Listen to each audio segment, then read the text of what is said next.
والصلاة والسلام على سيدنا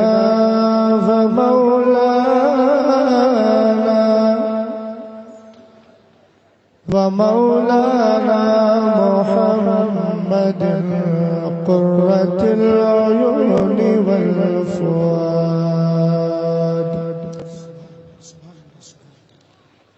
وعلى آله وأصحابه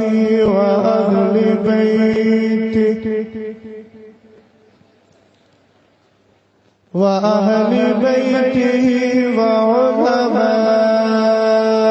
ملته إلى يوم التناد. أما بعد فأعوذ بالله من الشيطان الرجيم. بسم الله الرحمن الرحيم.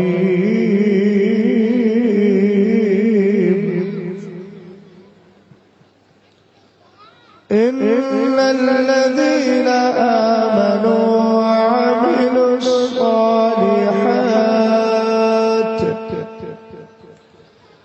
الصالحات سيجعل لهم الرحمن ودا.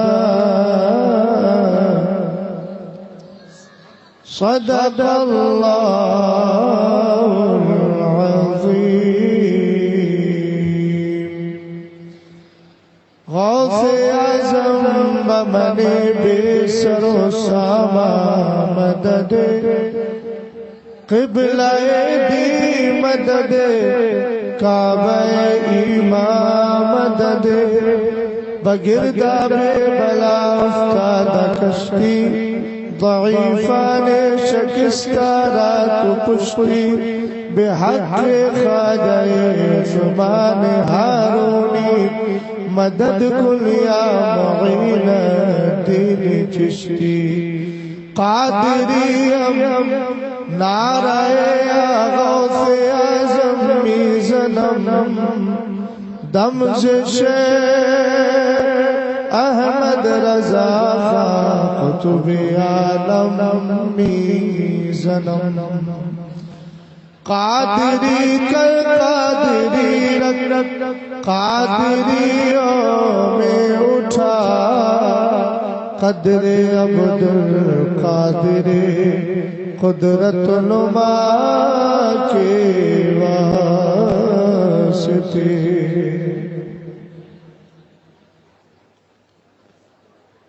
یہ جو آپ نے ماحول بنا کے رکھا ہے چاروں طرف سے باتوں کی آواز آ رہی ہے. قرآن کی میں نے تلاوت کی لیکن بات چیت کا سلسلہ ختم نہیں ہوا. ایک مسلمان کو قرآن کے پڑھنے سے اس کی تلاوت سے اس کی قرات سے کتنا پیار ہونا چاہیے. یہ تلاوت سنتے وقت آپ کو اظہار کرنا چاہیے تھا.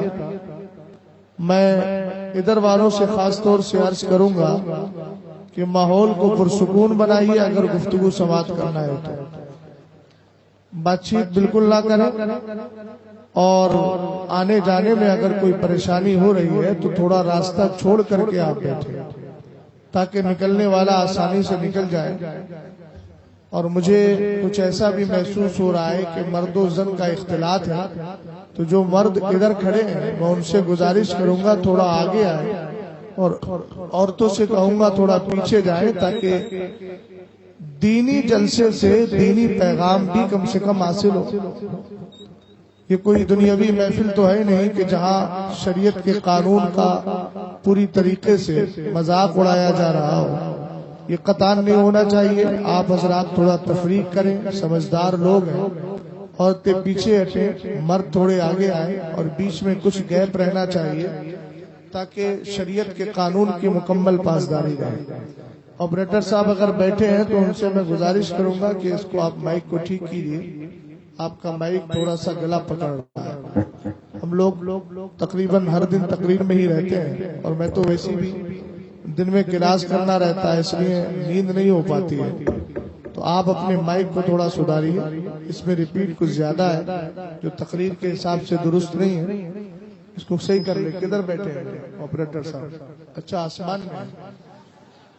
بہرحال اس کو ٹھیک کیجیے آپ. ہاں ریپیٹ کچھ زیادہ آ رہی ہے اس میں، تھوڑی آواز بڑھائیے، سیٹی نہ مارے. اللہ کا بہت بڑا شکر ہے، آپ کو دیکھ کر طبیعت اسمانا کر خوش ہے کہ رب قدیر کے فضل سے ولیوں کے چاہنے والوں کی تعداد ہندوستان میں کم نہیں ہے، بہت ہے. میں سمجھ رہا تھا کہ بنارس کے لوگ اس جملے کی قدر اچھی طرح محسوس کریں گے، لیکن یا تو میں سمجھا نہیں پایا یا آپ سمجھ نہیں پائے. اللہ کا بہت بڑا شکر ہے کہ ہندوستان میں آج بھی ولیوں کے چاہنے والے ہی زیادہ ہیں. اور جو ہمارے عمر دراز چچا دادا بیٹھے ہیں، میں ان سے بھی کہوں گا ذکر کی آپ کو بھی ضرورت ہے. آپ بھی اپنی آواز نکالیے، انشاءاللہ الرحمن مجھے یقین ہے کہ آپ کی آواز نکلے گی، اس لیے کہ سنی بوڑھا بھی ہو جائے پھر بھی جوان رہتا ہے، چونکہ چہرے سے بوڑھا ہے لیکن ذکر مصطفیٰ میں ہمیشہ جوان ہے. سمجھ گیا نا میرا جملہ چچا؟ اور پھر بھی سمجھ میں نہیں آتا ہے تو سنیے، سرکار کے ایک صحابی حضرت عمرو بن جموح، 4 بیٹے جنگ احد کے اندر نام لکھوا چکے ہیں لڑنے کے لیے، خود بوڑھے ہیں، پیر سے معذور ہیں، جس کو اپنی زبان میں کہا جاتا ہے لنگ کرنے والا. اس کے بعد بھی سرکار کی بارگاہ میں آ کے کہنے لگے حضور میں بھی جنگ میں جانا چاہتا ہوں. مدینے کے تاجدار نے فرمایا تھوڑی دیر کے لیے موبائل جیب میں رکھ لے بھائی، میں کچھ سنانے آیا. توجہ ہے نا؟ حضرت عمرو بن جموح نے کہا سرکار میں بھی جانا چاہتا ہوں.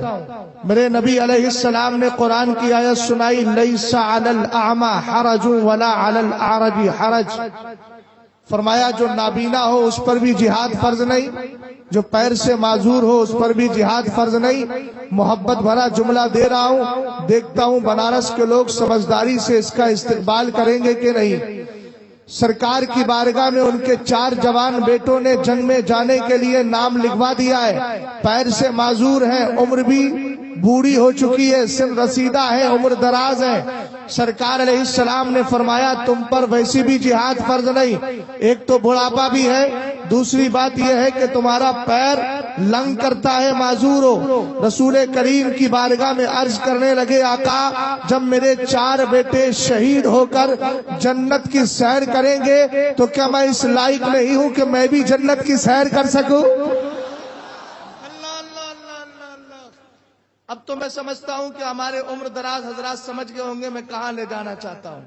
حصہ آپ کا بھی ہے، حضرت بلخی شاہ رحمت اللہ تعالی علیہ کا صدقہ آپ بھی کھاتے ہیں، یہ بھی کھاتے ہیں. اور آپ نے زیادہ کھایا ہے، انہوں نے کم کھایا ہے. جس کی عمر زیادہ ہے وہ زیادہ کھا کے بیٹھا ہے. جملہ صحیح ہے کہ نہیں؟ ہاں، اس لیے آپ حضرات کی زیادہ ذمہ داری. میری دائیں طرف بیٹھے آپ، دایاں ہاتھ ہمیشہ مضبوط ہوتا ہے. میں جسموں سے بات نہیں کرتا، مصطفیٰ کریم کی محبت کو دیکھ کے بات کرتا. تھوڑی سی آواز اور کھول دیجیے اگر کھل جائے تو. بہت دیر سے کچھ احباب مجھ سے ریکویسٹ کر رہے ہیں، گزارش کر رہے ہیں کہ کلام پڑھ دیجیے، حالانکہ آواز اس لائق نہیں ہے. کوشش کروں گا ان کے دل کی خواہش کو پورا کرنے کی، مگر آپ کا تھوڑا جذبہ چاہیے اور پچھلی آواز سے اس آواز کا کمپریزن نہ کیجیے گا. میں تو اس پہ عمل کرنا چاہتا ہوں. چل لکھا لائیں ثنا خانوں میں چہرہ تیرا، ہے نا؟ سمجھ گیا اب میں کیا کہنا چاہ رہا ہوں؟ ان کا منگتا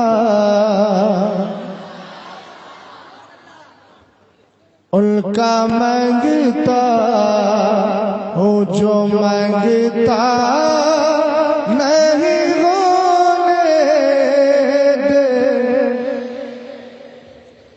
ان کا منگتا. بلند آواز سے سب منگتے بیٹھے ہیں، کوئی یہاں مالدار نہیں ہے، سب منگتے ہیں مصطفیٰ کے در کے. اور کس در کے ہیں؟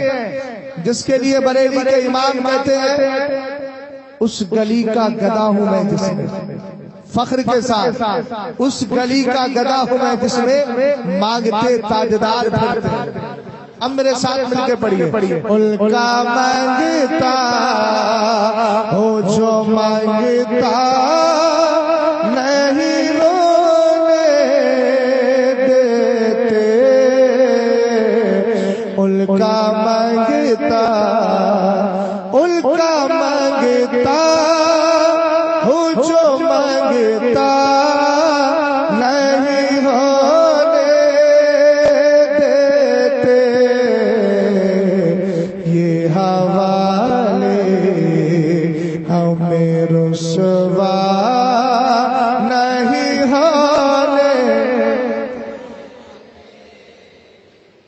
یہ حوالے ہمیں رسوا نہیں ہونے دیتے. سرکار مفتی اعظم نے اسی لیے تو کہا میرا دین و ایمان. فرشتے جو پوچھے تمہاری ہی جانب, تمہاری ہی جانب. کس کی جانب؟ کس کی جانب؟ بولیے تو صحیح کم سے کم. سرکار علیہ السلام کی جانب. قبر میں کسی دنیا دار کا چہرہ نہیں ہوگا, مدینے کے تاجدار کا چہرہ. تو اس حوالے نے ہمیں رسوا نہیں ہونے دیا. ہم نے ریفرنس دے دیا. ہمارا ایمان پوچھتا ہے میرا ایمان کیا ہے, میرا دین و ایمان. فرشتے جو پوچھے تمہاری ہی جانب. سرکار اگر منکر نکیر آ کر کے سوال کرے بول تیرا ایمان کیا ہے, سرکار کا مقدس چہرہ دکھایا جا رہا ہو, میں مصطفیٰ کے چہرے کی طرف اشارہ کر دوں, فرشتوں پوچھتے کیا ہو, یہی تو میری جان کائنات تشریف فرمائے. سبحان اللہ, سبحان اللہ. اب مل کے پڑھیں. یہ حوالے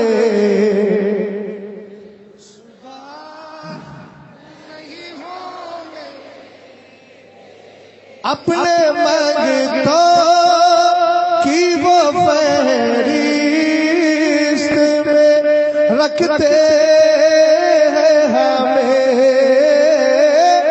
اپنے منگتوں کی وہ فہرست میں رکھتے ہیں ہمیں.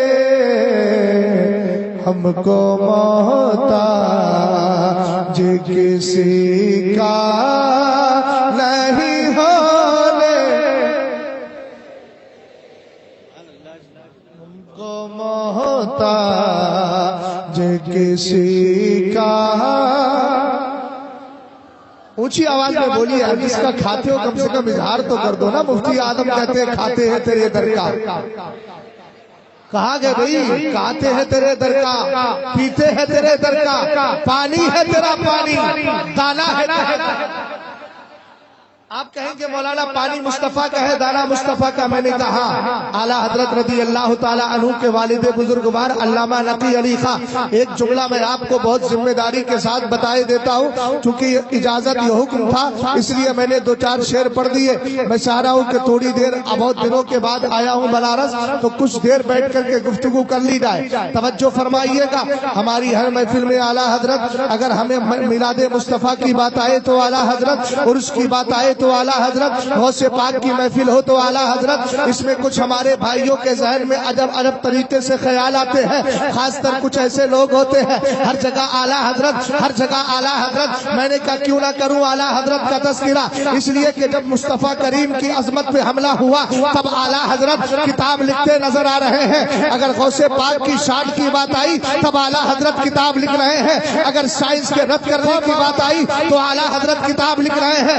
ریفرنس چاہیے تو سنو. اگر نبی علیہ السلام کے اختیار پر حملہ ہو تب اعلیٰ حضرت کتاب لکھے, نام ہے منیت اللبیب ان تشریع بیت الحبیب. اگر اس بات پر اعتراض ہو کہ نبی سارے نبیوں کے سردار نہیں ہے, بد عقیدہ کہے, تب اعلیٰ حضرت کتاب لکھے تجلی الیقین بان نبینا سید المرسلین. اگر اعلیٰ حضرت کے دور میں یہ بات آئے کہ غوث اعظم ولیوں کے سردار نہیں, تب اعلیٰ حضرت کتاب لکھے درد الافائی الہما حاجم غفار رفائی. اگر اعلیٰ حضرت کے دور میں ہمارے بزرگان دین کے مزارات پر فاتحہ پڑھنے کو ناجائز قرار دیا جائے تب اعلیٰ حضرت کتاب لکھے الحجت الفائحہ لطیب التعین والفاتحہ. اگر میرے بچوں کو جو سائنس پڑھتے ہیں ان کے ذہن و دماغ کو بگاڑا جائے اور یہ کہا جائے کہ سائنس کے مطابق یہ زمین گھومتی ہے تب اعلیٰ حضرت کتاب لکھے فوز مبین ذرت حرکت زمین. اعلیٰ حضرت کتاب لکھے نزول آیات فرقان بسکون زمین و آسمان. اعلیٰ حضرت کتاب لکھے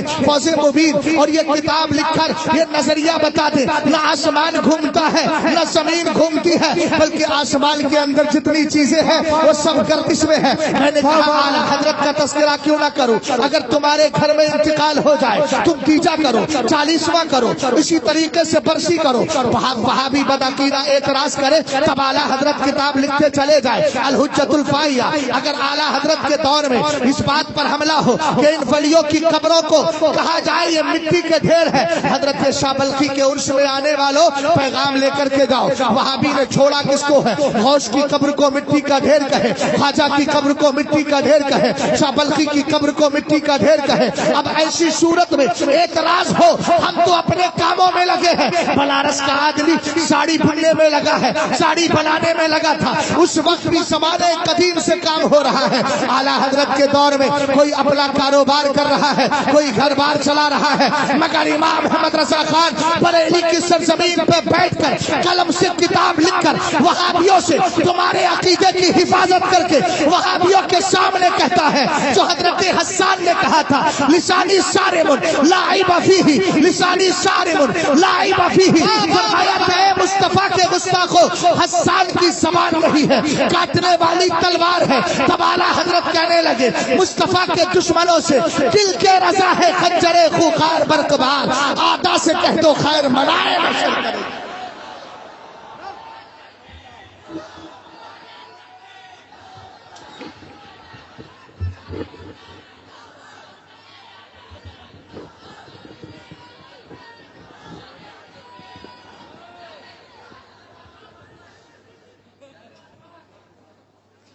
سنیں ادھر دیکھیں میری طرف، بڑی آسانی سے اعتراض کر دیتے ہیں ہر جگہ۔ اعلیٰ حضرت میں نے کہا تیرے دادا نے 1400 کتابیں لکھی ہو تو کل سے تیرے دادا کا نام لوں،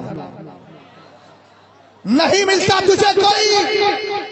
اگر کتابیں لکھی ہیں تو تاج الشریعہ کے دادا نے لکھی ہے، اور جس موقع پر جو کام آتا ہے اسی کا تذکرہ کیا جاتا ہے۔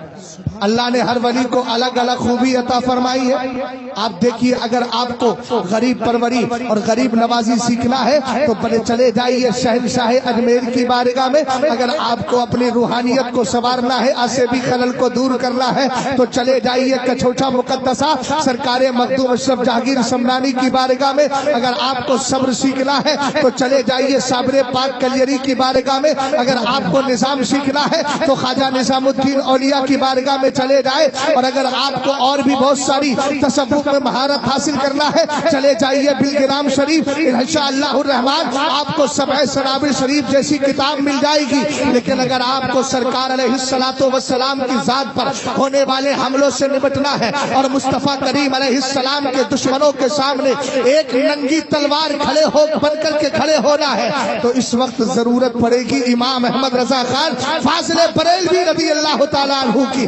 اور آئیے میں جغرافیائی اعتبار سے تو اب بات نہیں کرتا، لیکن میں حساب کے اعتبار سے بات کر رہا ہوں۔ اگر آپ کا دماغ کام کر رہا ہے تو توجہ فرمائیے گا۔ ایک کام کرنے والا 24 گھنٹے میں 12 گھنٹے کام کرتا ہے، اس کے علاوہ گپ شپ کرتا ہے، اس کے علاوہ اپنے کاموں میں لگا رہتا ہے، مگر وارے امام احمد رضا خان تیری ذات بڑی پیاری ہے۔ 24 گھنٹے میں 2 گھنٹہ جو سوتا ہو اس کو اعلیٰ حضرت فاضل بریلوی کہا جاتا ہے۔ جو امام احمد رضا خان 22 گھنٹے دین و سنیت کے لیے لگا رہتا ہو، اور جس کا کہنا یہ ہے کہ میں نے اپنی زندگی کا ایک لمحہ بھی اپنے لیے نہیں جیا ہے، اگر جیا ہے تو مصطفیٰ کے دین کے لیے۔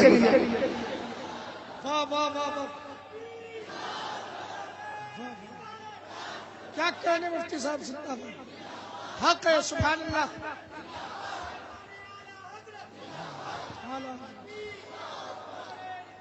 توجہ غور فرمائیے، یہی اعلیٰ حضرت ہیں جن کی کتابوں کے پیجوں کو جب شمار کیا گیا، کاؤنٹ کیا گیا، بھیا میری طرف دے، پنوا انوا کھا کے ایک دم مست بیٹھے ہوئے، کم سے کم گفتگو دھیان سے سنو، دائیں بائیں نہیں، بات چیت بند کیجئے بھائی، ورنہ گھر چلے جائیے آرام سے، کوئی فائدہ نہیں ہے ایسے شور مچا کر کے گفتگو سننے کا۔ یار کم سے کم بالغ ہو، اللہ نے عقل دی ہے تو اتنا تو سمجھو کہ محفل کس کی ہے۔ آپ کو پتا یہاں کون آئے؟ یہاں فرشتوں کی جماعت موجود ہے، الحمدللہ۔ یہ میں نہیں کہتا، حضرت ابو سعید الخدری رضی اللہ تعالیٰ عنہ کی روایت کردہ حدیث کو آپ کے گوش گزار کر رہا ہوں تاکہ اللہ آپ کو عقل سلیم دے، بات چیت بند کرے۔ حدیث پاک ہے انا للہ سیارۃ من الملائکہ، نقیب صاحب میں توجہ چاہوں گا، انا للہ سیارۃ من الملائکہ یطلبون حلق الذکر فاذا اتوا علیہم حفوا بہم ثم بعثوا قائدہم الی السماء الی رب العزۃ فیقولون یا ربنا انا اتینا علی عباد من عبادک یعظمون آلائک ویتلون کتابک ویصلون علی نبیک فیقول اللہ تبارک و تعالی غشوم رحمتی فیقولون یا ربنا ان فیہم فلانا الخطا فیقول اللہ عز و جل غشوم رحمتی فہم الجلساء لا یشقی بہم جلیسہم. ارے کیا ہو گیا بھائی، نظر لگ گئی کیا؟ محبت سے بولیے. پس مردگی میں گفتگو کرنے کی عادت نہیں ہے ہنگامے کے ساتھ، مگر کون سا ہنگامہ؟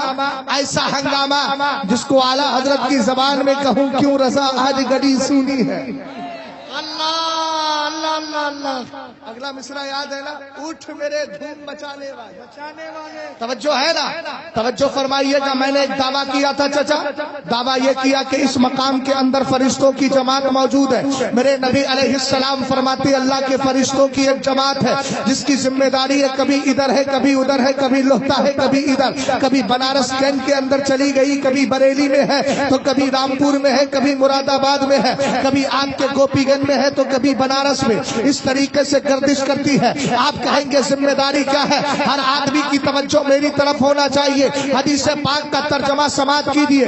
رسول کریم علیہ السلام فرماتے ہیں ان کی ذمہ داری ہے چکر لگانا، گھومنا. یہ کیا کرتی ہے گھوم کے؟ یہ تلاش نہیں کرتی کھانا کہاں بن رہا ہے، یہ نہیں دیکھتی کہ لوگ کہاں بیٹھے ہیں، یہ نہیں دیکھتی کہ لوگ کیا کر رہے ہیں. اس کی ذمہ داری یطلبون حلقۃ ذکری، یہ تلاش کرتی ہے اللہ اور اس کے رسول کے ذکر کی محفلیں کہاں سجی ہوئی ہیں. سبحان اللہ سبحان اللہ سبحان اللہ سبحان زندہ باد. سبحان اللہ. اگر کمزور ہوں گے تو آس پاس والے تو پورا اثر نہیں رہا. اللہ توجہ ہے نا؟ کیا کہا میں نے؟ تلاش کرتے ہیں اللہ اور اس کے رسول کی محفلیں کہاں سجی ہوئی ہے. اگر مل جائے تو کیا ہوتا ہے؟ سرکار ارشاد فرماتے ہیں بیٹھنے والوں کو وہ رحمت کے فرشتے چاروں طرف سے گھیر لیتے ہیں. اس کے بعد ان فرشتوں کا جو لیڈر ہوتا ہے اس کو رب کی بارگاہ میں بھیجتے ہیں. وہ جا کے کہتا ہے مولا انا اتینا علی عباد من عبادک، یہ اللہ ہم تیرے کچھ بندوں کے پاس آئے نا. رب کہتا ہے تم نے کس حالت میں پایا؟ وہ کہتے مولا ہم نے دیکھا 3 کام کر رہے تھے. پہلا کام کہتا ہے یعظمون آلاءک، وہ سب بیٹھ کر تیری نعمتوں کی عظمتیں بیان کر رہے تھے. بولو عظمت ہے کہ نہیں؟ اعلیٰ حضرت ملے ہیں، اللہ کا بہت بڑا کرم ہے. خواجہ غریب نواز ملے ہیں، رب کا بہت بڑا کرم ہے. سیدی غوث پاک ملے ہیں، رب کا بہت بڑا کرم ہے. امام علی مقام ملے ہیں، رب کا بہت بڑا کرم ہے. سرکار مولا کائنات ملے ہیں، رب کا بہت بڑا کرم ہے. اللہ نے جانے کائنات جناب محمد عربی روحنا فدا ہم سب کو عطا فرما دیے. یہ اللہ کا بہت بڑا کرم ہے.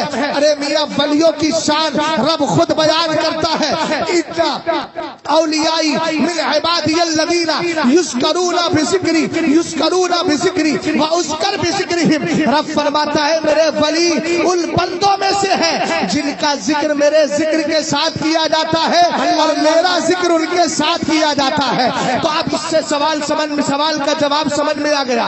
جو لوگ کہتے ہیں ہر محفل میں اعلیٰ حضرت کا تذکرہ کیوں؟ میں نے کہا اعلیٰ حضرت کوئی بزنس مین نہیں، اعلیٰ حضرت کوئی عام پرسن نہیں. اعلیٰ حضرت مجدد ہے اور مجدد اپنے زمانے کے ولیوں کا سردار ہوتا ہے. اور جو ولی ہوا کرتا ہے تو اللہ خود فرما رہا ہے کہ میرے ولی میرے ان بندوں میں سے ہے یذکرون بذکری. جب انہیں یاد کیا جاتا ہے تو ان کو میرے یاد کے ساتھ یاد کیا جاتا ہے. یعنی اگر میرا ذکر ہوتا ہے تو ان کا ذکر ہوتا ہے. اگلے جملے پہ توجہ دیجیے گا وَأُذْكَرْ بِذِكْرِهِمْ. اور جب ان کو یاد کیا جاتا ہے تو ان کی یاد کے ساتھ رب کہتا ہے مجھے بھی یاد کر لیا جاتا ہے. پتہ چلا کہ اعلیٰ حضرت کا ذکر اللہ کے ذکر سے الگ نہیں ہے. اس لیے کہ ہم اعلیٰ حضرت کو بزنس مین ہونے کی حیثیت سے نہیں، دنیا دار ہونے کی حیثیت سے نہیں، بلکہ مصطفیٰ کے وفادار ہونے کی حیثیت سے. نعرہ تکبیر. ذرا ہاتھ اٹھا کے جواب دیں. نعرہ تکبیر، نعرہ رسالت. عشق محبت، عشق محبت. فیضان سرکار بلخی. توجہ ہے. ماحول پرسکون منائیں گے تو انشاءاللہ تھوڑی دیر گفتگو اور کروں گا، ورنہ تو فہرست لمبی ہے. میرے بعد آتے جاتے رہیں گے. بات چیت بالکل نہ کریں، اور اگر بات چیت کرنے کا زیادہ ذوق ہے تو 2 منٹ کا انٹرویل کر دیتا ہوں.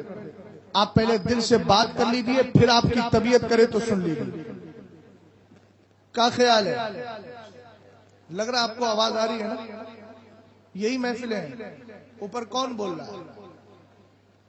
بات چیت نہ کریں بھائی یار، ڈسٹرب نہ کریں. سنیں ذرا دھیان سے. سرکار علیہ السلام نے فرمایا وہ کہتے مولا وہ سب بیٹھ کر تیری نعمتوں کے چرچے کر رہے ہیں. زندہ ہو تو سبحان اللہ بولو. مردوں سے مجھے کوئی شکوائی نہیں ہے، جو زندے ہیں انشاءاللہ بولیں گے. اب آپ کو نہیں بولیں گے تو پھر آپ کو اپنی زندگی کا ثبوت خود دینا پڑے گا کہ حضرت ہم زندہ ہیں. اب بول جائیں گے تو الحمدللہ کوئی مسئلہ ہی نہیں ہے، میں خود سمجھ جاؤں گا کہ زندوں کے بیچ گفتگو ہو رہی ہے. الحمدللہ. مردہ وہی نہیں ہوتا ہے میاں کہ جس کے جسم سے روح نکل جائے، وہ بھی مردہ ہے جو جلسے میں بیٹھ کر پوری دنیا کی سیر کر رہا ہے. ان کو بھی مردہ کہا جاتا ہے. جب دل مردہ ہوتا ہے تو پھر جلسوں میں دل نہیں لگتا، موبائل کی اسکرین پہ دل لگتا ہے. سمجھیے گا، اس جملے پہ غور کیجیے گا، توجہ فرمائیں. اب ہر آدمی اپنے بارے میں فیصلہ کر لے. الکیس من دان نفسہ، عقل مند وہ ہوتا ہے جو اپنا گریبان جھانک کے دیکھتا ہے. عقل مند وہ نہیں ہوتا کہ دن میں کتنی ساڑیاں بکی، میں نے 1,00,000 کو 2,00,000 کیا، 4,00,000 کو 5,00,000 کیا، اس کو عقل مند نہیں کہا جاتا. ہم نے کہا قرآن تو بتا عقل مند کون ہے. قرآن کہنے لگا ان فی خلق السماوات والارض واختلاف اللیل والنہار لآیات لأولی الالباب الذین یذکرون اللہ قیاما وقعودا وعلی جنوبہم. فرمایا آسمان و زمین کے پیدا کرنے میں، رات اور دن کے آنے جانے میں کھلی ہوئی نشانیاں ہیں. ہم نے کہا کس کے لیے؟ قرآن بولا عقل والوں کے لیے. ہم نے کہا قرآن عقل والوں کو ڈیفائن کر دے، ان کی پریبھاشا، ان کی تعریف بتا دے. قرآن کہنے لگا عقل والے وہ ہیں الذین یذکرون اللہ قیاما، اگر کھڑے ہوتے ہیں تو اللہ کو یاد کرتے ہیں. محبت سے بولیے، اگر کھڑے ہیں تو اللہ کو یاد کرتے ہیں. اگر کھڑے ہیں تو اللہ کو یاد کرتے ہیں. سبحان اللہ بولیں گے تو اللہ کو یاد کرنا پا لیا جائے گا. کھڑے ہوتے ہیں تو اللہ کو یاد کرتے ہیں، بیٹھے ہیں تو اللہ کو یاد کر رہے ہیں. اور جب بستروں پہ چلے جاتے ہیں، لیٹ جاتے ہیں، تو موبائل کی اسکرین پہ نظر نہیں جمی ہوتی، ٹیلی ویژن کے خبروں پر نظر نہیں جمی ہوتی، بلکہ ان کی آنکھیں بند ہوتی ہیں اور دل میں یہ تصور ہوتا ہے حبیب خدا کا نظارہ کروں میں، دل و جان ان پہ نثارہ کروں میں. ان کا تصور کیا ہوتا ہے؟ میں سو جاؤں یا مصطفیٰ کہتے کہتے، کھلے آنکھ صلی علی کہتے کہتے. پتہ چلا قرآن نے بزنس مین کو عقل مند نہیں کہا ہے، تجارتی کو عقل مند نہیں کہا ہے. عقل مند اس کو کہا ہے جو اللہ اور اس کے رسول کے ذکر میں کھڑے ہو کر کے بھی وقت گزارتا ہے، بیٹھ کر بھی گزارتا ہے، لیٹ کر بھی گزارتا ہے. زندہ باد زندہ باد زندہ باد زندہ باد.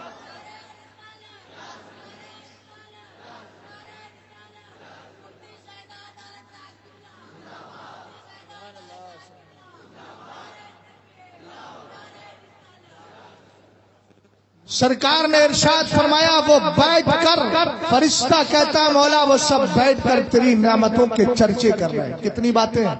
3. پہلی بات کیا؟ جلدی بولو. کیا کر رہے ہیں؟ چرچے کر رہے ہیں. وَيَتْلُونَ كِتَابَكَ، اور وہ سب بیٹھ کر تیرے مقدس قرآن کی تلاوت کر رہے ہیں. سمجھ گیا؟ اب آپ کہیں گے سب تو نہیں کر رہے ہیں. میں نے کہا میں قرآن پڑھ رہا ہوں، اب قرآن سن رہے ہیں. الحمدللہ رب العالمین، دونوں کو ثواب مل رہا ہے. تیسری چیز وَيُصَلُّونَ عَلَى نَبِيِّكَ، سرکار ارشاد فرماتے وہ فرشتہ جا کر کہتا ہے مولا وہ سب بیٹھ کر تیرے نبی پر درود پڑھ رہے ہیں. حاجی صاحب توجہ ہے، کیا کر رہے ہیں؟ درود پڑھ رہے ہیں. کتنے کام ہیں؟ جلدی بولیے کتنے کام ہیں؟ جو اصل تھا وہ سب چھوڑ دیا ہم نے، اور جس میں نہیں گھسنا چاہیے تھا اس میں گھس گئے. اور سے بلخی سے پیغام لے کر کے جائیے گا. وہ فرشتے جا کر کہتے ہیں مولا وہ سب بیٹھ کر تیری نعمتوں کے چرچے کر رہے ہیں. اب چرچوں کے لیے کوئی جلسہ سجانا ضروری نہیں. آپ اپنے گھر میں جائیے، اللہ کا شکر ادا کیجیے. یہ بھی چرچا کرنا ہو گیا. آپ اپنے گھر میں جائیے، کونا پکڑیے، اللہ کا مقدس قرآن لے کے بیٹھ جائیے. قرآن پاک کی تلاوت بھی ہو گئی. تسبیح اٹھائیے، مدینے والے پر درود و سلام پڑھتے جائیے. ذرا محبت سے بولے سبحان اللہ. کیا پڑھتے جائے؟ درود پاک. اس لیے کہ جو درود کی عادت بنا لیتا ہے، مدینے کے تاجدار فرماتے ہیں من صلی علیہ صلاۃ الواحدہ صلی اللہ علیہ عشرہ ومن صلی علیہ عشرہ صلی اللہ علیہ مئہ ومن صلی علیہ مئہ كتب اللہ له بین عینیہ براءۃ من النفاق وبراءۃ من النار واسکرہ اللہ تبارک وتعالی یوم القیامۃ مع الشہداء۔ اے میرے سنی بھائی ذرا پیغام لے کر کے ڈالا، یہ جو موبائلوں پر ہم نے نظریں جمع کر اپنی عادت کو خراب کر لیا ہے، چونکہ جو حکم ہوا تھا اسی کے مطابق گفتگو کر رہا ہوں، میں اپنے پلیٹ فارم سے ہٹا نہیں ہوں۔ الحمدللہ میں تو یہ چاہتا ہوں صرف ایک ہی لفظ پر گفتگو کروں، اگر لفظ ولی ہے تو ولی کی پوری حقیقت کو لے کر چلو، لیکن کیا کروں، مجھے بتایا جس طریقے سے مجھے کہا جاتا ہے اور جو حکم ہوتا ہے اصلاح معاشرہ کے لیے مجھے حکم ہوا تھا، اس لیے میں ساری چیزوں کو شامل کرتا ہوا اپنی گفتگو کو آگے بڑھا رہا ہوں۔ اور آپ جانتے ہیں ڈاکٹر وہی ہوتا ہے جو مریض کے کہنے پر اس کا علاج نہیں کرتا، بلکہ مریض کی طبیعت کو دیکھ کر اس کے اعتبار سے علاج کیا کرتا ہے۔ میں ان ساری چیزوں کو ہندوستان بھر میں محسوس کر رہا ہوں۔ آج ذکر سے ہماری عادتیں دور ہو گئی ہے، آج قرآن کی تلاوت سے ہماری توجہ ہٹ گئی ہے۔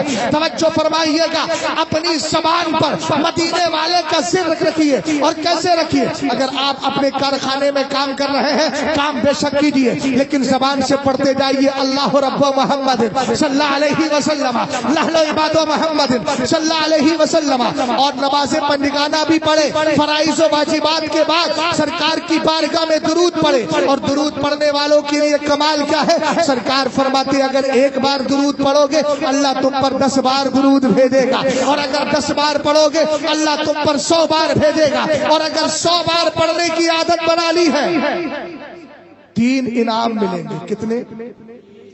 فرمایا قیامت کے دن جب یہ بندہ آئے گا نا، یا بندی آئے گی، اس کی دونوں آنکھوں کے بیچ لکھ دیا جائے گا براءۃ من النفاق، آنے والا غدار نہیں مصطفیٰ کا وفادار آ رہا۔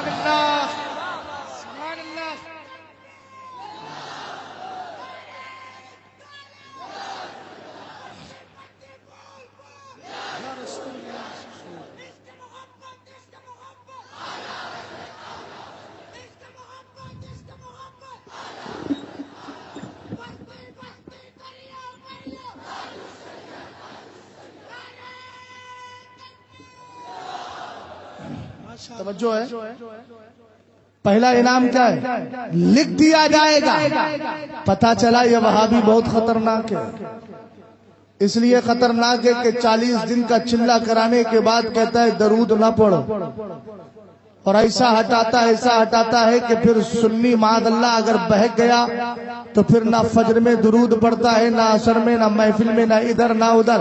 بولے درود کیا پڑھنا؟ میں نے کہا بے وقوف ہے جو یہ کہہ رہا ہے۔ سرکار علیہ السلام تو خود ارشاد فرماتے ہیں، میری طرف توجہ فرمائیے گا، میرے نبی علیہ السلام فرماتے اکثر الصلاۃ علی یوم الجمعہ، جمعے کے دن مجھ پر کثرت کے ساتھ درود پڑھا کرو۔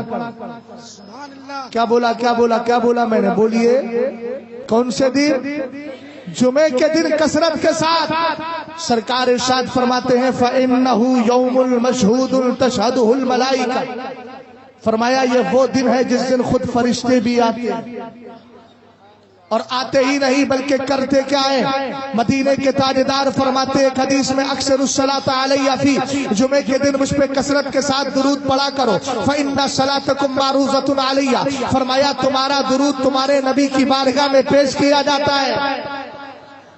وہابی تو یہی کہتا ہے کہ مصطفیٰ سنتے نہیں معاذ اللہ۔ ہم نے کہا ابے تو سننے کی بات کر رہا ہے، سرکار کی حدیث ما من احد یسلم علی الا رد اللہ علی روحی حتی ارد علیہ السلام۔ سرکار نے فرمایا جو مجھ پر سلام پیش کرتا ہے، چاہے وہ لوہتا کی سرزمین پر ہو، چاہے اس بستی کے اندر ہو، کائنات کے کسی بھی گوشے میں بیٹھ کر اگر مصطفیٰ کریم پر سلام پیش کر رہا ہے اور کہہ رہا ہے مصطفیٰ جان رحمت پہ لاکھوں سلام، اور اعلیٰ حضرت کا سلام بڑا زبردست اور بڑا ضدی اور عقیدے پر ڈٹے رہنے والے پٹھان کا نام امام احمد رضا خان ہے، کہتے میں تو مالک ہی کہوں گا کہ ہو مالک کے حبیب۔ اعلیٰ حضرت کا عالم دیکھیے گا، بدعقیدہ نے اعتراض کیا کیوں رضا مشکل سے ڈریے، جب نبی مشکل کشا ہو، اس پر اعتراض کیا، ایک بار پر اعلیٰ حضرت کا قلم اٹھا لکھ دیا مصطفیٰ جان رحمت پہ لاکھوں سلام، شمع بزم ہدایت پہ لاکھوں سلام۔ ایک بار پہ اعتراض کیا، اعلیٰ حضرت نے لاکھوں بار پڑھ کے بتا دیا، اور جب لاکھوں پر اعتراض ہوا تو کہنے لگے کعبے کے بدر تجھا تم پہ کروڑوں درود، اور جب کروڑوں پر اعتراض ہوا تو انلمیٹڈ پڑھتے گئے اور کہنے لگے ہم غریبوں کے آقا پہ بے حد درود۔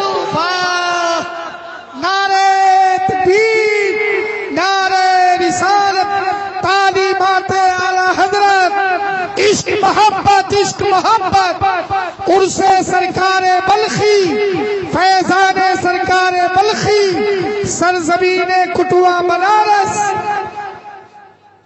سرکار علیہ السلام نے فرمایا قیامت کے دن آئے گا. ادھر دیکھ بھائی، ادھر دیکھ کیا ہو گیا یار، بات چیت نہ کر، دھیان سے سن رہا. فرمایا جب وہ آئے گا تو اس کی آنکھوں کے بیچ میں ایک چیز اور لکھی جائے گی، وَبَرَاءَةً مِّنَ النَّارِ، آنے والا جہنمی نہیں جنتی آ رہا ہے. پہلے تو جہنم سے بچایا گیا. بنارس کے لوگوں ایک بات آپ جانتے ہیں، جب کوئی جیل کے اندر اپنے 2 سال 3 سال کی مدت کو پورا کر لیتا ہے، قید کاٹ کر سزا کاٹ کر کے باہر نکلتا ہے تو پولیس والا اس کے پیچھے ٹھپا لگا دیتا ہے. مجھے تجربہ نہیں ہے لیکن میں نے دیکھا ہے اس طرح لوگوں کو کہ ان کے ٹھپا لگا دیا جاتا ہے. جب وہ جیل سے باہر آتے ہیں کوئی پولیس والا ان کو پکڑتا نہیں، ٹچ نہیں کرتا، اس لیے کہ یہ مہر لگی ہوتی ہے اس بات کی کہ یہ بھاگ کر نہیں سزا کاٹ کر کے آ رہا ہے. میں نے کہا بلا تشبیہ و تمثیل غور کر تو صحیح، اگر سنی سے العقیدہ بن کے رہے گا، وہابیت سے دور رہے گا، صلح کلیت سے دور رہے گا، سچا مومن بن کے رہے گا. اور میں ایک پیغام دے کر کے جا رہا ہوں، شہزاد بریلی سے یہی پیغام لے کے چلتا ہے کہ دشمن احمد پہ شدت کیجیے، ملحدوں کی کیا مرفت کیجیے، غیث میں چل جائے بے دینوں کے دل، یا رسول اللہ کی کثرت کیجیے. یاد رکھو سنی کبھی وہابی مت بننا، چکرالوی مت بننا، کبھی بدعقیدہ مت بننا، اس لیے کہ بدعقیدہ بننے کے بعد سارا سسٹم ہی خراب ہو جاتا ہے. ایک سنی سول عقیدہ ہے، اگر بدعمل ہے لیکن اللہ توفیق دے دے نماز پڑھے گا، اللہ اس کی نماز کو قبول کر لے گا. لیکن اگر مزارات کے خلاف بھونکنے والا ہو گیا،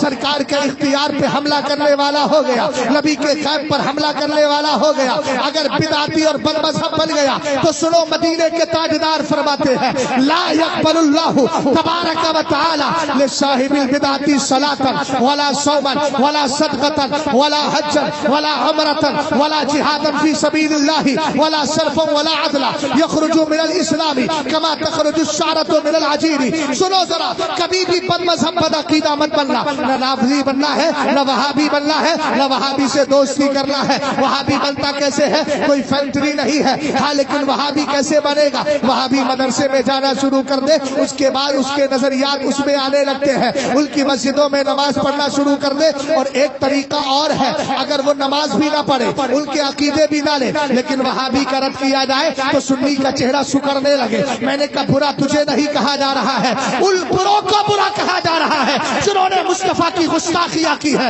اور ہم جانتے ہیں ہمارا باپ ہمارے نبی کی ذات پر قربان ہے.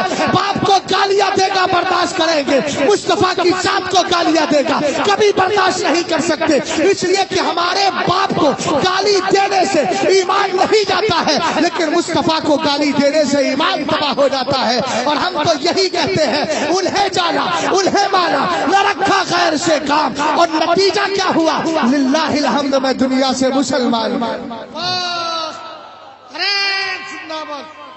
توجہ فرمائے، غور کریں، اللہ سلامت رکھے. ہاں تھوڑی سنیے ذرا.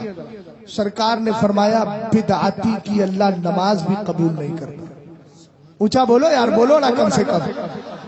کس کے لیے کہہ رہا ہوں؟ بد مذہب کے لیے. اللہ اس کی نماز، ارے بھائی حدیث پڑھ کے سنا دی، بولو تو صحیح. نماز، روزہ، صدقہ، عمرہ، حج، جہاد، فرض نماز، نفل نماز. ہم نے کہا فرض نماز بھی اللہ قبول نہیں کرتا. اب جو سنی کہتے ہم کو تو نماز ہی تو پڑھنا ہے. میں نے کہا نماز تو علی کو بھی پڑھنا تھی، لیکن 3 دن مسجد نبوی میں نہیں گئے اس لیے کہ عثمان غنی کا مخالف مسلح پہ کھڑا تھا. کیا کہہ رہے ہیں؟ ہمیں نماز ہی تو پڑھنا ہے. تو میں نے کہا سن، تو نے وہابی کے پیچھے نیت باندھی، پیچھے اس امام کے، اور سرکار فرما رہے اللہ اس کی فرض قبول نہیں کرتا. اگر سمجھ گئے ہو تو بولو یار، زیادہ دیر نہ لگاؤ. سمجھ گئے نا کیا کہا میرے سرکار نے؟ ابن ماجہ کی حدیث ہے، کہو تو پھر سنائی دیتا ہوں. تاکہ سند اور مضبوط ہو جائے. لا يقبل اللہ لصاحب البدعۃ صلاۃ ولا صوما ولا صدقۃ ولا حجا ولا عمرۃ ولا جہادا فی سبیل اللہ ولا صرفا ولا عدلا. نہ نماز قبول ہے. جلدی بولو کس کی؟ بد مذہب کی. اونچا بولو کس کی؟ سنیوں کے علاوہ جتنے فرقے پائے جاتے ہیں سب بد مذہب. اونچا بولو. سنیوں کے علاوہ جتنے فرقے پائے جاتے ہیں سب بد مذہب کی. نماز، روزہ، صدقہ، عمرہ، حج، جہاد، فرض، نفل، یخرج من الاسلام، اسلام سے ایسے ہی نکل جاتا ہے جسے آٹے سے بال نکل جائے. اب جس کو سرکار کرے وہ اسلام سے نکلا. یہ آئے ہیں بڑھ کے سمجھدار کہ ہم تو بھیا کسی کے پیچھے بھی نماز پڑھ لیں گے. میں نے کہا پاگل ہو گیا ہے. سرکار کا اسلام سے نکل گیا. ابے جو اسلام سے باہر ہے تو اس کو اپنا امام بنا رہا ہے. امام اسی کو بنائیں گے جس کی بولی یہ ہوگی عشق تیرے صدقے جلنے سے چھٹے سکتے. جو آگ بجھا دے گی وہ آگ لگائی ہے. اللہ اللہ اللہ اللہ. دین کے معاملے میں زیادہ ہوشیار مت بنیے. اردو پڑھنا آتی ہے تو اردو کی حد تک رکھیے، بلکہ علامہ بننے کی کوشش نہ کیجیے. سمجھ گئے؟ جس کا جو کام ہوتا ہے وہی. اگر مجھ سے کہو کہ آپ ساڑی کا تانا بانا لگائیے تو ظاہر سی بات ہے میں جیسا چاہوں گا ویسی کر دوں گا. اب ایک آدمی دن بھر ساڑی کا کام کرتا، رات کو فتویٰ دیتا ہے، بولے کسی کے پیچھے بھی نماز پڑھ لو. نماز پڑھنا ہے. میں نے کہا دین سیکھا ہے تو نے؟ یہ کہاں سے نکال کے لایا؟ حضرت علی کے دور میں بلوائی تھے. بلوائی 3 دن مسجد نبوی شریف پر حملہ ہوا تھا، پتا ہے نا؟ حضرت عثمان غنی کے قاتلوں نے 3 دن آنے کے بعد مسجد نبوی پہ قبضہ کر لیا تھا، اور 3 دن تک مسجد نبوی کے اندر بلوائیوں کا. بلوائی کن کو کہا جاتا ہے؟ جنہوں نے حضرت عثمان غنی کو شہید کیا تھا ان کا قبضہ ہو گیا. 1 دن گزرا، 2 دن گزرے، 3 دن گزرے. اب میں آپ سے پوچھنا چاہتا ہوں، سرکار کی حدیث آپ کو پتا ہے؟ اگر کوئی مسجد حرام مکہ شریف میں نماز پڑھتا ہے 1,00,000 بار ثواب نماز پڑھنے کا ثواب ملتا ہے. بولو کتنے کا ملتا ہے؟ مسجد حرام میں 1,00,000 کا ملتا ہے، اور سرکار کی مسجد نبوی میں 50,000 کا. اور حضرت علی نے کتنے دن نماز نہیں پڑھی؟ لگاؤ ذرا کاؤنٹ کرو. 3 دن کے لیے کتنے ہو گئے؟ 5 وقتہ نماز تھی نا. ارے 5 نمازیں ہیں تو 3 دن میں کتنی نمازیں ہوئی؟ 15. اور ایک نماز کا ثواب 50,000. کتنے ہو گئے؟ بولیے 7.5 کیا 7.5 لاکھ. ہے کوئی آپ میں سے اتنا سمجھدار جو کھڑے ہو کر کہے علی 7.5 لاکھ نمازوں کا نقصان آپ نے کر لیا؟ ہم نے کہا کوئی نہیں کہہ سکتا. علی نے 3 دن اپنے گھر میں نماز پڑھی. سرکار کی بڑی ہوئی مسجد، ہاتھ سے بڑی ہوئی مسجد میں 3 دن نماز پڑھنے نہیں گئے، اور علی نے گھر میں نماز پڑھ کے. نقیب صاحب جملہ دے رہا ہوں ضائع نہ ہو جائے. حضرت علی نے 3 دن گھر میں نماز پڑھ کے ہمیں بتا دیا مسجد بعد میں دیکھنا، مصلی بعد میں دیکھنا، پہلے مصلی پہ کھڑے ہونے والے امام کو دیکھ لینا. اللہ نعرہ تکبیر، نعرہ رسالت، پیغام مولا علی، نعرہ حیدری، نعرہ حیدری، تعلیمات اعلی حضرت، مناظر اہل سنت، علامہ مفتی شہزاد عالم صاحب قبلہ بریلی شریف، عرس سرکار بلخی. ابھی میں کچھ چہرے دیکھ رہا ہوں بڑے سوکھے ہوئے ہیں. یا تو اپنے لیے فیصلہ کریں کہ ہم اہل سنت سے باہر ہیں، اور اگر سنی ہے تو چہروں پہ مسکراہٹ لائیے. مجھے سوکھے ہوئے چہرے پسند نہیں. بدعقیدہ کا رد کروں تو آپ کے چہرے پہ مسکراہٹ ہو، اس لیے کہ نبی کے دشمنوں سے دشمنی رکھنا ہی ایمان کی پہچان ہے. اور اگر نہیں سمجھ میں آتا تو اٹھائیے سورہ محمد کو، سورہ فتح کو اٹھائیے، 26واں پارہ ہے۔ رب فرماتا ہے محمد الرسول اللہ والذین معہ اشداء علی الکفار رحماء بینہم۔ سرکار کے صحابہ کا مزاج یہ تھا کہ وہ ایمان والوں کے لیے، جو سرکار کے سچے عاشق ہوتے تھے ان کے لیے رحم دل تھے، اور جو نبی کے گستاخ تھے ان کے لیے سخت تھے، اور سختی ایسی کہ کسی طریقے سے کوئی نرمی نہیں برتتے تھے۔ آپ کہیں گے مولانا اپنے جلسوں میں بد عقیدہ کا رد کیوں کرتے ہو؟ میں نے کہا ایک بات بتا، تو یہاں بیٹھا کس لیے ہے؟ کہا کہ میں عرس بلخی شاہ میں آیا ہوں۔ میں نے کہا جو عرس بلخی شاہ پر حملہ کرے تو بتا اس کو اپنا دوست سمجھے گا؟ میں ابھی چند دنوں پہلے کی بات ہے، حیدرآباد کی سرزمین پر ایک نائی کی دکان پر گیا۔ میں نے کہا کہاں سے ہو؟ کہنے لگا یو پی مراد آباد سے ہو۔ میں نے کہا اعلیٰ حضرت کو جانتے ہو؟ کہنے لگا مانتا ہوں۔ اس کے بعد کہنے لگا بریلوی اور وہابی کے درمیان فرق کیا ہے؟ اے بھیا ذرا توجہ کرنا، وہابی اور بریلوی کے درمیان فرق بتا رہا ہوں۔ میں نے کہا سن، وہ اپنے حساب سے کام کر رہا ہے، بال کاٹ رہا ہے، اور میں الحمدللہ اس کو تبلیغ کر رہا ہوں۔ میں نے کہا جو سرکار کو زندہ مانتا ہے وہ بریلوی ہے، جو سرکار کو مردہ مانے وہ وہابی ہے، جو سرکار کو پاورفل نبی مانے وہ بریلوی ہے، جو سرکار کو بے اختیار مانے وہ وہابی ہے، جو سرکار کو عالم غیب مانے وہ سنی بریلوی ہے، اور جو سرکار سے کہے معاذ اللہ ان کو پیٹ کے پیچھے کا علم نہیں، وہ کون ہے؟ وہ غیر وہ وہابی ہے۔ میں نے کہا یہ فرق ہے، جو سرکار کو آج بھی قبر میں زندہ مانتا ہے وہ بریلوی ہے، اور جس کی بولی یہ ہے تو زندہ ہے واللہ، تو زندہ ہے واللہ، میرے چشم عالم سے چھپ جانے والے۔ ہم نے کہا آگ اور پانی جب جمع نہیں ہو سکتے، اور آسان مثال دے رہا ہوں، بھاجپا کا نیتا کبھی، مثال دے رہا ہوں سمجھیے گا، ہنسنا نہیں، بھاجپا کا نیتا کبھی کانگریس کے منچ میں نہیں آتا ہے؟ بولو، سب سمجھدار بیٹھے ہیں، کڑوی ڈوز دوں گا تبھی بیماری ختم ہوگی، سلے کلیت اتنی پھیل رہی ہے مسلمانوں میں، یہی سب سے بڑے سمجھدار ہیں۔ ہم نے کہا اتحاد کی بات ہے تو جب 313 تھے منافقین کے ساتھ مدینے والے نے اس وقت اتحاد نہیں کیا، تو آج تو 25 کروڑ ہم اپنوں ہی کو لے کر چلیں گے، ہمیں کسی کے اتحاد کی بولو۔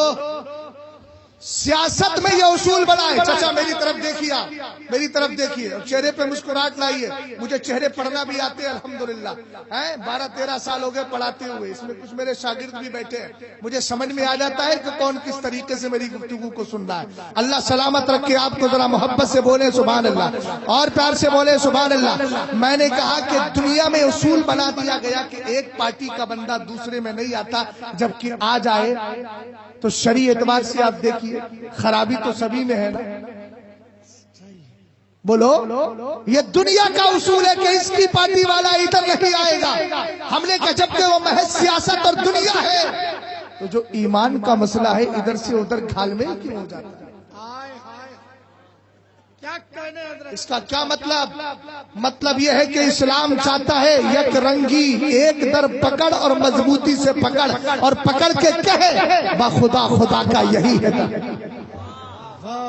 نہیں اور کوئی مفر مکر، جو وہاں پہ ہو یہیں آ کے ہو، جو یہاں نہیں تو وہاں نہیں۔ عرس بلخی شاہ رحمت اللہ تعالیٰ علیہ میں آئے ہو، الحمدللہ رب العالمین۔ ہم عرس اس نیت سے مناتے ہیں کہ اللہ کے جتنے ولی ہیں سب اپنی قبروں کے اندر زندہ ہے، اور الحمدللہ ہماری مدد فرمایا کرتے ہیں۔ یہ مدد ہی کی بات آ گئی، اور اللہ نے ان کو طاقت اور پاور دی ہے، اگر چاہے تو مردوں کو بھی زندہ کر سکتے ہیں۔ بولو یقین ہے کہ نہیں؟ اگر ہے تو کم سے کم اظہار عقیدت تو کیجیے۔ الحمدللہ ہمارا یقین ہے سیدی غوث پاک نے مردوں کو زندہ کیا، سرکار تاج الشریعہ نور اللہ مرقدہ نے ملاوی کی سرزمین پر جنید کی بیٹی کو زندہ کر کے دکھایا۔ آپ نہیں جانتے، کون نہیں جانتا، ولیوں کو اللہ نے یہ طاقت دی ہے۔ لیکن میری قوم کا یہی نوجوان ہے جو مرزا انجینئر جیسے بدبودار کو سنتا ہے، جس کی ایک کلپ کے اندر یہ کہا گیا کہ دیکھو غوث اعظم نے مردوں کو زندہ کیا، یہ بریلوی پاگل ہو گئے ہیں اور کہتے ہیں کہ مردوں کو زندہ کیا۔ ہم نے کہا کہ پھر کیا ہے؟ بولے کوئی مرنے کے بعد دوبارہ زندہ ہوتا ہی نہیں ہے۔ اس طرح کی کلپیں سن کر آج میری قوم کا نوجوان بگڑ جاتا ہے۔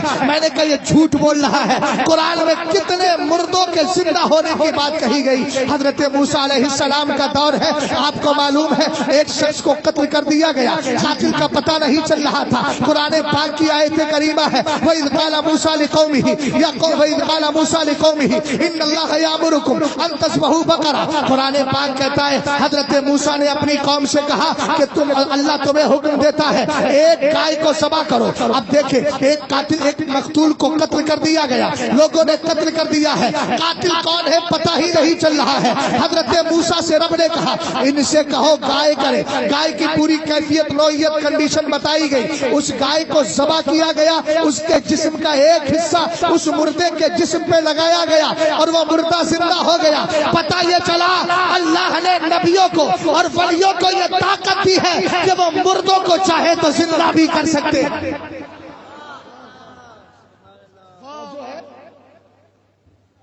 الحمدللہ ہمارا عقیدہ ہم بزرگوں کی بارگاہ میں جا کے بھیک مانگتے ہیں، کیوں نہ مانگے؟ سرکار فرماتے اطلبوا حاجاتکم عند حسان الوجوہ، اچھے چہرے والوں کے پاس جا کر اپنی ضرورتیں مانگا کرو۔ بولو سرکار شاہ بلخی کا چہرہ اچھا ہے کہ نہیں؟ ارے بولو نا یار، کم سے کم یہاں کی بات آ گئی، اچھا ہے۔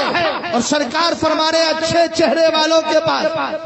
یوں ہی بدعقیدہ یہ بھی کہتا ہے مزارات پہ جاتے ہیں، جا کر کے مانگتے صرف اللہ سے مانگو۔ ہم نے کہا یقیناً اللہ دیتا ہے مگر کسی کے دینے سے نہیں، ولی دیتے ہیں تو اللہ کے دینے سے نہیں۔ سیدی غوث پاک کا دور ہے، 10 لوگ آ گئے، کتنے جلدی بولو؟ 3 کہہ رہے تھے ہمیں دنیا چاہیے، کچھ بولے ہمیں آخرت چاہیے۔ ایک شخص ایسا تھا جو بولا مجھے غوثیت چاہیے۔ بیٹھے ہمارے علماء اکرام، ان کے پاس ایک بندہ آ کے کہ حضرت ہمیں بڑکا نمازی بنا دو۔ بے بہو رہا، ہمارے اندر کیا طاقت ہے کہ نمازی بنے؟ بولے چھوٹا موٹا ولی ہی بنا دو۔ بولے ولی کہ ہم تو خود اب تک نہ بن سکے ہیں، تجھے کیا بنا؟ یہی تو بولیں گے، لیکن کیا شان ہے عبد القادر جیلانی کی، ولی ہی نہیں ولیوں میں سب سے اعلیٰ مقام غوث کا ہوتا ہے، وہ بنانے کے لیے تیار ہو۔ حضرت غوث پاک رضی اللہ تعالیٰ عنہ کی بارگاہ میں 3 لوگ کہنے لگے ہمیں دنیا چاہیے، دنیا کی حکومت چاہیے۔ باقی لوگ بولے ہمیں آخرت چاہیے۔ ایک بزرگ کے نام تھا خلیل سرسری رضی اللہ تعالیٰ عنہ، محبت سے بولیے سبحان اللہ۔ آنے کے بعد کہنے لگے ہمیں ہمیں ہمیں ہمیں مرنے سے پہلے غوثیت چاہیے، ہم غوث بننا چاہتے ہیں۔ حضرت سیدی غوث پاک نے فرمایا لیطلب کل واحد منکم حاجۃ اوتیھا لھا، فرمایا آؤ آؤ آؤ آؤ میرے پاس، سب اپنی اپنی ضرورتیں بیان کرو۔ تمہاری دنیا کی ضرورت ہے تم بولو، بولے تمہاری آخرت کی ضرورت ہے تم بولو۔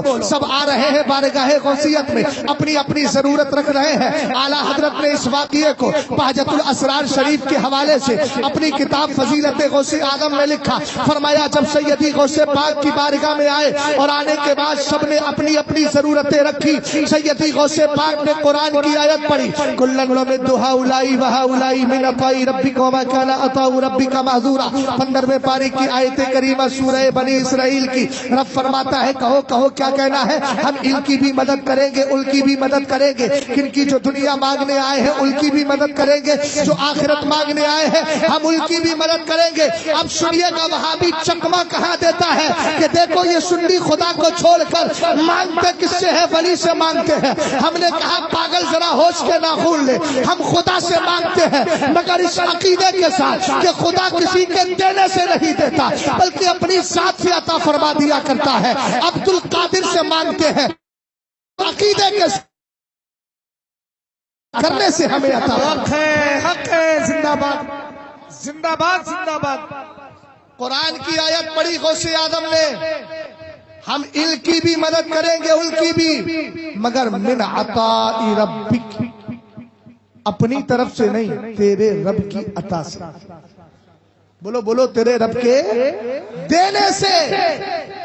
اور فرمایا وما کان عطاء ربک محظورا، اور تیرے رب کی عطا پر کوئی پابندی، اللہ جتنا چاہے اتنا عطا کرے۔ بولو اللہ چاہے تو سیدی غوث پاک رضی اللہ تعالیٰ عنہ کو جتنا دیا ہے اور دے وہ دیتا رہے. اللہ آپ کو دے دے. کسی کو مالدار بنا دیا, کوئی نہایت بو رہا تھا, بے وقوف تھا, لیکن مال پر مال ہے, ایک بڑا عقل مند ہے, اپنے وقت کا وکیل ہے, لیکن 2 وقت کی روٹی کے لیے پریشان ہے. تو یہ تو اللہ کی عطا ہے. اللہ جتنا چاہے جس کو چاہے جو چاہے عطا فرمائے. یہ بلا تشبیہ و تمثیل پیش کر رہا ہوں. بہرحال توجہ فرمائیے گا. اعلیٰ حضرت فرماتے جتنے جو مانگا تھا, جس نے جو مانگا تھا سب کو مل گیا, لیکن سب سے ہارڈ ڈیمانڈ تو خلیل سرسری کی تھی. انہوں نے دنیا نہیں مانگی تھی, انہوں نے آخرت میں جنت نہیں مانگی تھی, بلکہ مرنے سے پہلے کہا تھا کہ مجھے ابدال نہیں, مجھے اوتاد نہیں, مجھے افراد نہیں, مجھے وزیر نہیں, بلکہ ان سے بھی بڑا ولی یعنی غوث بنا دیجیے. حضرت غوث اعظم رضی اللہ تعالیٰ عنہ نے فرمایا ہم نے تجھے بنا دیا. اعلیٰ حضرت سے ہم نے پوچھا بنے بھی کہ نہیں, یہ اعلیٰ حضرت ایسی ہی بیان کر دیا. تب اعلیٰ حضرت جملہ کوٹ کرتے ہیں اور لکھتے ہیں کتب الشیخ خلیل السرسری قبل موتہ ب7 ایام. فرمایا جو عبد القادر جیلانی نے کہا تھا ان کے کہنے کے مطابق ان کو مرنے سے پہلے 7 دن پہلے اللہ نے غوث کے مرتبے پر فائز کر دیا. نعرہ تکبیر, ذرا ہاتھ اٹھا کے جواب دے. نعرہ تکبیر, نعرہ رسالت, شان غوث اعظم, عطائے غوث اعظم, نوازش غوث اعظم, فیضان غوث اعظم, عشق محبت, عشق محبت, فیضان سرکار بلخی. توجہ ہے, ولیوں کا عرس مناتے ہو, مناتے رہنا. کیوں؟ اس لیے کہ انہی ولیوں کا صدقہ ہے جو ہمیں روزی مل رہی ہے. میرے سرکار فرماتے ہیں الابدال فی امتی 30 بہم تقوم الارض وبہم ترزقون وبہم تمترون. فرمایا میری امت میں ولیوں میں 30 ابدال ہیں. کتنے ہیں؟ اونچا بولو. ابدال ایک مرتبہ ہوتا ہے, جیسے آپ دنیاوی اعتبار سے کوئی ایسے ہے, کوئی دروگا ہے, کوئی کیا ہے. ولیوں میں مقامات ہوتے ہیں, کوئی غوث ہوتا ہے, کوئی وطن ہوتا ہے, کوئی ابدال ہوتا ہے, کوئی قطب ہوتا ہے, کوئی نجیب ہوتا ہے, کوئی نقیب ہوتا ہے, سب الگ الگ ہوتے ہیں.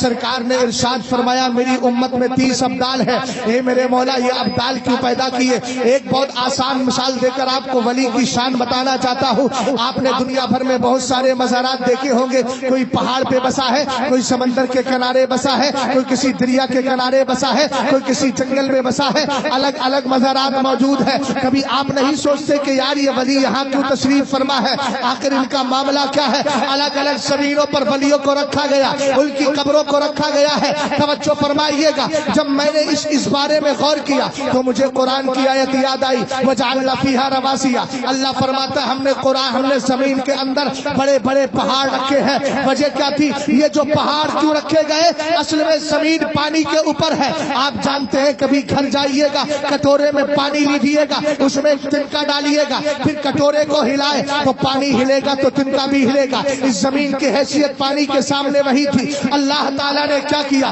ان پہاڑوں کو وہاں ڈال دیا. اس طریقے سے زمین رک گئی. پہاڑوں کی وجہ سے پہاڑوں کی بڑی بڑی میخیں لگا دی گئی, پر زمین رک جاتی ہے. اب جملہ میرا سنیے گا, ضائع مت کرنا. اللہ رب العزت نے جب زمین کو رکانا ہوا تو پہاڑوں کو رکھ دیا ہے, اور جب ہماری زمین کو تباہی سے بچانا ہوا تو الگ الگ ولیوں کے مزاروں کو رکھ دیا گیا. اعلیٰ حضرت نے اسی لیے کہا تیرا کھائے تیرے غلاموں سے الجھے. کھاتے بھی غوث اعظم کا ہے, کھاتے بھی خواجہ معین الدین چشتی کا ہے. کیا کہنے حضرت؟ اور اس کے بعد الجھتے بھی انہی سے ہیں. تیرا کھائے تیرے غلاموں سے الجھے ہے منکر عجب کھانے غرہ. توجہ ہے, ایک ولی کی شان بتا دوں کتنا بڑا مقام ہوتا ہے ولی کا. سننے سست پڑ گئے. ساری دنیا کو نیند آ گئی, ان کا دیوانہ بیدار ہے, آپ ہی فیصلہ کیجئے کون جنت کا حقدار. سمجھ گئے؟ اپنی بھی آئیں گے تو آگ لگائیں گے, سمجھ لینا. اگر اپنی بھی آگ ہے نا تو ادھر بھی آگ لگائیں گے, ادھر بھی لگائیں گے. گھبرائیے گا نہیں.